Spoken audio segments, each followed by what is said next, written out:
সবে চৈত্র মাস পেরিয়ে বৈশাখ মাস পড়লো। তা চৈত্র মাসে আজকে এই পুজো, কালকে ওই পুজো, আজকে এই নিরামিষ, কালকে ওই নিরামিষ করতে করতে মাছ আর খাওয়া হয় না। তা কয়েক পিস মাছ ফ্রিজে পড়েছিল, তাই ভাবলাম তাই এতদিনের মাছ তো খাওয়া যায় না, তা কি করব? তাই ভাবলাম কিছু একটা করা যাক, তাই মাছের মানে ফিশ বল করবো। তার মধ্যে আমি ফিশ বল করতে গেলে আমার লেবুটা মাখিয়ে রাখতে হবে, তাহলে টাস্টিনি গ্যাস বেরোবে। তাই একটু লেবুর রস দিয়ে কিছুক্ষণ মাখিয়ে রাখবো।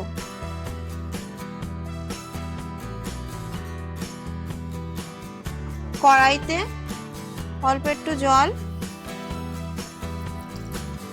দিয়েছি, জলের মধ্যে নুন, হলুদ, লঙ্কার গুঁড়ো, এর মধ্যে লেবু দিয়ে মাখিয়ে রাখা মাছটা দিয়ে দিলাম।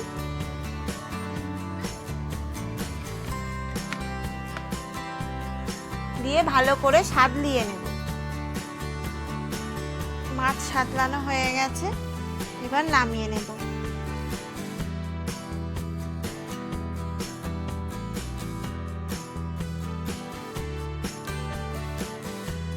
এখানে 1 চামচ গোটা ধনে, 1 চামচ গোটা জিরে আর 4টে শুকনো লঙ্কা আছে, হালকা ফ্রাই করে নেব।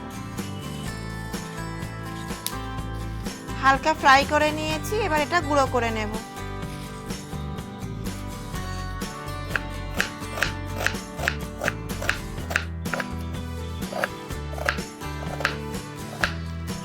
আদা রসুনটা বেটে নেব।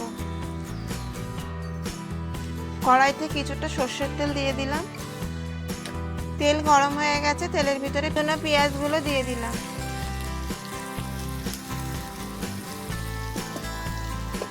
মাছগুলো ঠান্ডা হয়ে গেছে, এবার আমি মাছের কাঁটা বেছে নিচ্ছি।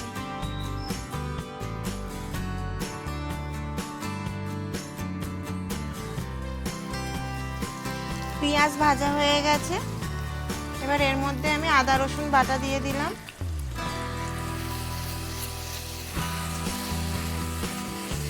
আদা রসুনের গন্ধ চলে গেছে, এবার এর মধ্যে একটা ডিম ফাটিয়ে দিলাম।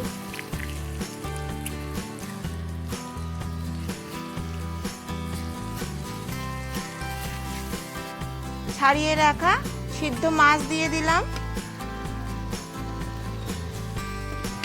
ভালো করে ভাজবো।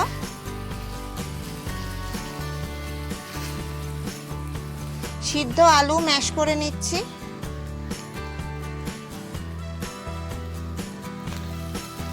এবার এই ভাজা মাছের মধ্যে ম্যাশ করে রাখা আলুটা দিয়ে দিলাম। এর মধ্যে একে একে নুন, মরিচ গুঁড়ো, ধনে জিরে শুকনো লঙ্কা ভাজা গুঁড়ো, গরম মশলা গুঁড়ো, হলুদ দিয়ে ভালো করে নাড়ব।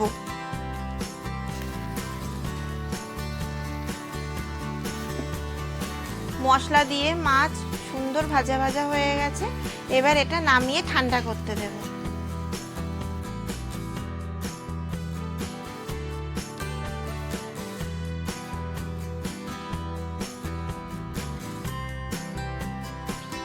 দু চামচ ময়দা, 2 চামচ কর্নফ্লাওয়ার আর সামান্য জল দিয়ে একটা গোলা গুলে নেব। এরকম একটা গোলা গুলে নিয়েছি, আর এখানে কিছুটা ব্রেড ক্রাম্ব নিয়ে নিয়েছি। এবার এই মাছের ভাজাটাকে গোল গোল মতো করে নেব, মানে বল বল মতো।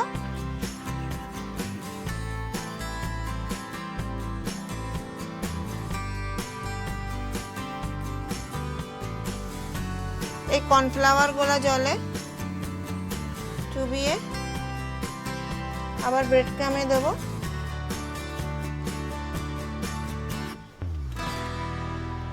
দিয়ে এক একে সবগুলো করে নেব এইভাবে।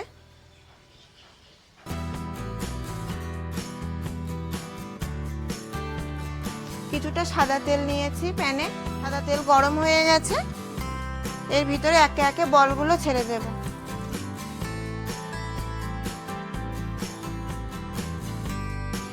ফিশ বল একদম কমপ্লিট।